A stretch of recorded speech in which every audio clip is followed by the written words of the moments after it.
Now, joining me live on NC Continental Prime from the United States of America is Peter Clottey, an international journalist who joins me to discuss at the UNGA United Nations General Assembly. A warm welcome to you, Peter, and thanks for joining us on the news. Thank you very much for having me.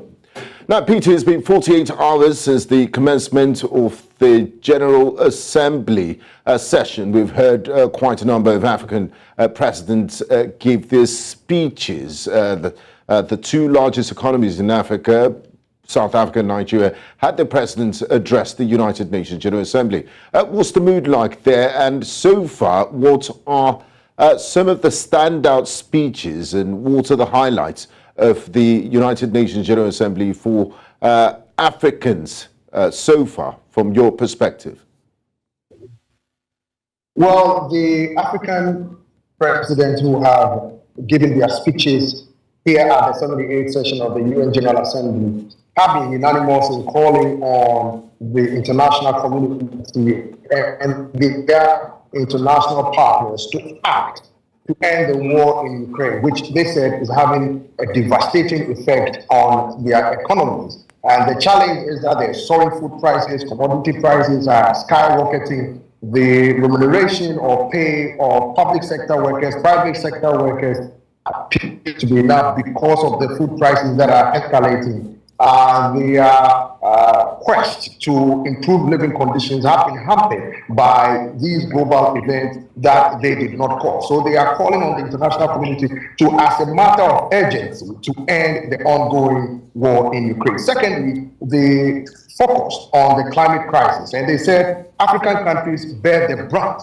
of what is going on, contributed significantly by wealthier nations whose actions, they said, exacerbated the climate crisis. And they are calling on them to put the money where their mouth is. That is to say, the pledges they have made appear not to be enough, and they want more commitment by putting money down in order for these countries to cushion those citizens who have been adversely affected by the ongoing climate crisis. So these are some of the things going on. Now, the second part of the equation is that they are also concerned about the rise of coups on the continent, particularly in West Africa, where ECOWAS has a zero tolerance of the forceful overthrow of legitimately elected government. And they are also concerned about illicit gangs flowing to West Africa and parts of Africa, causing insecurity, causing destabilization that some people are saying empower these terrorist groups or extremist groups to attack unarmed civilians and cause chaos and destabilize countries. So these are the major concerns they ask. Of course, one of the leaders also called for reparation, and that the slave trade impacted Africa adversely, and that the Western Union, the Western countries who benefited significantly must pay some money. Now, Peter, staying with you, you did talk about some of the issues the African leaders addressed at the 78th session of the United Nations General Assembly. You talked about climate change and also the contagion effect of coups that we've been seeing, especially in the West African sub-region. Now, let's talk about what critics have been saying, that, you know, the United Nations is a non-democratic organization, that at the end of the day, the UN General Assembly is just a talk show, because the Big Five would make those important decisions at the end of the day. I'm talking about the permanent members of the Security Council. So what do Africans, what's the takeaway for the continent? What are some of the deals they expect to be made? And what does Africa stand to benefit from our presence in the 78th United Nations General Assembly?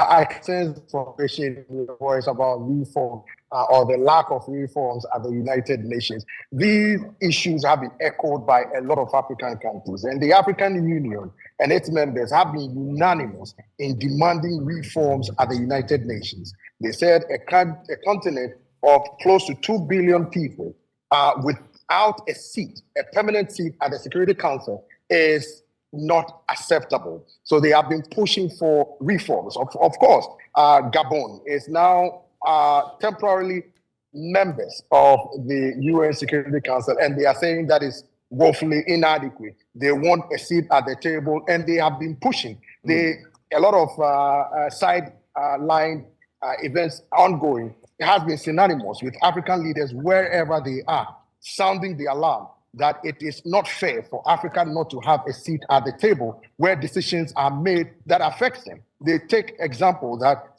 for Libya, decisions were made by the permanent secretaries to go into Libya. No Africa was contacted, and exactly. what is happening in Libya today was as a result of undemocratic decision taking at the UN Security Council. So they are pushing. Let's see how things pan out this time.